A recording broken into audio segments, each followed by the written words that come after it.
Israel's defense minister has told top Washington envoy Jake Sullivan that defeating Hamas will take more than a few months. Fierce fighting continues in northern and southern Gaza. The IDF says some 70 Hamas terrorists surrendered today at a hospital in the northern town of Beit Lahia. 36 IDF soldiers have been wounded over the past 24 hours.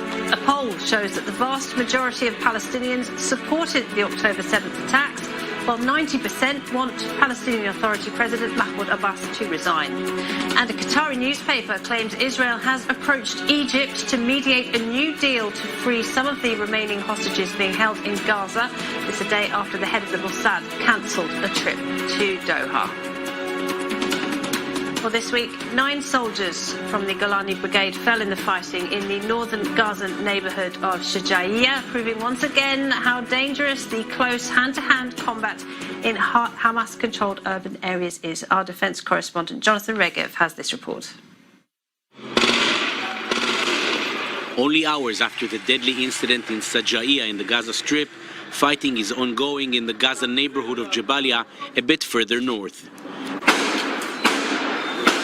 These soldiers knew way before the Shajaiya incident how dangerous street fighting is, but also understand the importance of searching every house. This is what is found in one of them, a seemingly residential home, which is also a terror compound.